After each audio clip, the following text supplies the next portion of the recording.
मोअज़्ज़ज़ नाज़रीन कराम, हाज़रीन कराम, आखिरी पारा, उसके अंदर एक सूरत है छोटी सी, मुझे यकीन है आप सबको आती होगी। अल्हाकुमुत तकासुर, सूरत कासर, हत्ता ज़ुरतुमुल मकाबिर। ये अल्हाकुमुत तकासुर के मानी मफ़हूम बहुत ज़्यादा हैं, बल्कि उलमाए कराम यकीनन इसके ऊपर पूरा एक खुतबा दे सकते हैं। इसका मफ़हूम जो है वो ये है कि माल की कसरत ने या एक दूसरे से माल की कसरत ने बढ़ चढ़ कर हिस्सा लेने में, एक दूसरे से आगे निकलने में उसने हमें हलाक कर दिया। और भी इसके कई मफ़हूम हैं। हत्ता ज़ुरतुमुल मकाबिर, हत्ता कि तुमने कब्रों को देख लिया।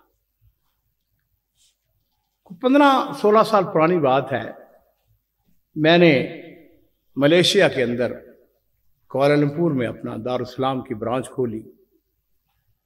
एक दिन मैं अपने होटल में बैठा हुआ था, वहाँ पे एक तंजीम, उसका नाम है अल-खादम। अल-खादम के जो रईस हैं वो शेख हुसैन जी हैं।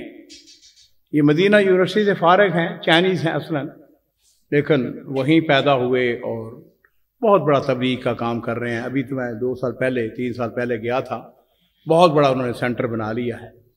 बहरहाल उनके साथ दोस्ती थी। उनका फ़ोन आया, कहने लगे कि एक शख्स तुमसे मिलना चाहता है। मैंने कहा कौन है? कहने लगे कि ये शख्स जो तुमसे मिलना चाहता है इसका नाम इमरान है और ये पहले बूदी था, बुद्ध मज़हब से इसका ताल्लुक था और ये मल्टी मिलियनर है। खैर होटल में आ गया, मुलाकात हुई, हम दोनों बैठ गए। पूछा मैंने, असल में हुआ यूँ कि हमारी ये खुशकिस्मती या उसकी भी खुशकिस्मती कि जब उसने इस्लाम कबूल किया तो इस्लाम कबूल करने के बाद उसको जो किताबें दी गई वो दारुस्सलाम की किताबें दी गई थी। तो यकीनन वो बड़ा उससे मुतासर हुआ। तो वो मेरे पास जब आया तो कह लीजिए कि एक किस्म का शुक्रिया अदा करने के लिए, या एक होता है ना कि कर्सरी एक भाई मुलाकात के लिए। खैर हमारे आपस में यारी दोस्ती तो नहीं कहना चाहिए, लेकिन अच्छे ताल्लुकात पैदा हो गए। उसके बाद अजीज़ों एक दफ़ा ऐसा हुआ कि उन्होंने मुझे कहा कि जी हम सऊदी अरब का विजिट करना चाहते हैं। एक पूरा वफद, ग़ालिबन 5 आदमी थे, मैंने उनको वीज़े भिजवा दिए। खैर वो वफद रियाद में आ गया। जो बात आपको बताने वाला हूँ ये है कि एक दिन ऐसा हुआ कि इमरान और मैं अपने दफ्तर में, रियाद में जो मेरा दफ्तर है, वहाँ हम दोनों अकेले बैठ गए। हम 2 ही थे, तीसरा कोई बंदा नहीं था। आपस में गुफ्तगू शुरू हुई। अब ये तो मुझे पता था कि मल्टी मिलियनर है या बड़ा अमीर आदमी है, लेकिन सच्ची बात यह है कि अल्लाह का शुक्र है कि हम उन लोगों में से हैं कि हमें अल्लाह के अलावा किसी से एक पाई की भी जरूरत नहीं है।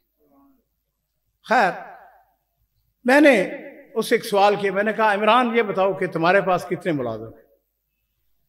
कहने लगा कि मेरे अंदाजे के मुताबिक 22,000 मेरे पास मुलाजिम है। जिस कंपनी को ओन करता है उसमें 22,000 मुलाजिम है। चेन थी उसको, ये KFC की और भी कई उसके पास चेन थी। अब उसने मुझसे पूछा कि तुम्हारे पास कितने मुलाजिम हैं? उस जमाने में हमारा भी बड़ा अच्छा, लेकिन बहरहाल एक अशाती इदारे के पास कितने मुलाजिम हो सकते हैं?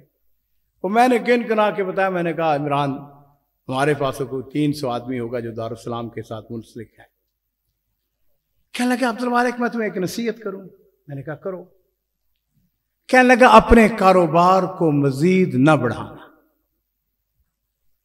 तो बेख्तियार, क्यों जी मलिक साहब, ज़हन में बात आती है कि भाई तुम्हारे पास 22,000 मुलाजिम है और तू हमें ये बात कह रहा है।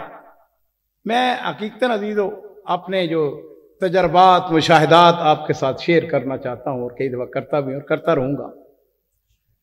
कहने लगा अब्दुल मालिक दौलत की एक हद है, उसके बाद वो दौलत फिक्र रह जाती है बैंक के अंदर सिर्फ कि जी मेरे पास इतना पैसा है, इतनी दौलत है। और मैं अक्सर उसकी एक मिसाल देता हूँ कि ये मैंने टोपी पहनी हुई है, मैं एक वक्त में एक ही टोपी पहन सकता हूँ, 2 तो नहीं पहन सकता। ये जैकेट, ये कोट मैंने पहना हुआ है। कैसा हो सकता है कि अगर मेरे पास 1 करोड़ या 10 करोड़ हो तो मैं एक कोट की बजाय 2 कोट पहनूंगा? एक कोट ही पहनूंगा। मैं एक वक्त में एक ही शूज पहनूंगा। कहने लगा कि मेरी हालत यह है कि 22,000 मुलाजिम है, सुबह दफ्तर जाता हूं پتہ چلتا ہے کہ فلاں جگہ گاڑیوں کا ایکسیڈنٹ ہو گیا، فلاں جگہ اتنے آدمی مر گئے، فلاں جگہ فلاں کا آدمی ماں مر گئی، فلاں کا باپ مر گیا، فلاں کا بچہ فوت ہو گیا، فلاں کی بیوی فوت ہو گئی. کہنے لگا مجھے ٹس سے کوئی کچھ نہیں میرے اوپر اثر ہو. میرے لیے دنیا جو ہے ایک برابر ہو چکی ہے. وہ جو اندر کی ہوتی ہے نا خواہشات، وہ ساتھیں وہ ختم ہو جاتی ہیں. اور اس وقت میرے سامنے یہ بات آئی، الہاکم التکاثر حتی زرتم المقابر. میرے عزیزو، میں آپ کا بھائی ہوں. حقیقتاً میں آپ کو بتاتا ہوں، کئی دفعہ میں یہ اس لیے شیئر کرتا ہوں، آپ سعادتیں چاہتے ہیں، خوشیاں چاہتے ہیں، اور میرا یہ سب سے پسندیدہ موضوع ہے. نبی کریم صلی اللہ علیہ وسلم سے پوچھا گیا نا کہ اللہ کے رسول، اللہ کو سب سے زیادہ پسندیدہ کام کون سے ہیں؟ احب الاعمال الی اللہ عز وجل. اللہ کے رسول ہم کو یہ بتائیں کہ اللہ کو سب سے پسندیدہ کام کون سے ہیں؟ آپ نے فرمایا سرور تدخلہ علی مسلم. کسی مسلمان کو خوشی مہیا کرنا یہ اللہ کو سب سے زیادہ پسندیدہ کام ہے. میں کئی دفعہ جب اکیلے بیٹھتا ہوں تو مجھے عمران کی وہ باتیں یاد آ جاتی ہیں، اور میں کہتا ہوں کہ بالکل اس نے صحیح کہا تھا. ایک حد تک پیسے کی ضرورت ہے، اور میں یہ نہیں کہتا ہوں خدا نخواستہ پیسہ نہیں چاہیے، پیسہ چاہیے، حلال رزق چاہیے. ملک صاحب مجھے یاد آ گئی بات. ایک دفعہ یہ جو سعودی عرب کے بادشاہ ہیں، ان کا سگا بھتیجا، ایک زمانے میں اس کے ساتھ اچھے تعلقات تھے، ہم دونوں 1 to 1 بیٹھے ہوئے تھے، تیسرا کوئی آدمی نہیں تھا.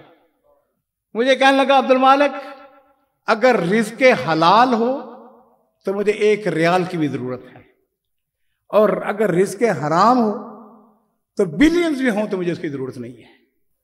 اور اس میں کوئی شبہ نہیں ہے. بھائیو کیا کر لیں گے آپ اس پیسے؟ اگر حرام کا پیسہ ہے، چوری کا پیسہ ہے، کسی کو دھوکہ دے کے فراڈ کر کے اگر آپ نے پیسہ جمع کر لیا، کیا کر لیں گے آپ اس کو؟ کتنا کھا لیں گے، کتنا پہن لیں گے؟ اور پھر کیا ہے، حتی زرتم پھر اچانک خبر آتی ہے کہ فلاں جو ہے انا للہ و انا الیہ راجعون، وہ فلاں اللہ کے پاس چلا گیا.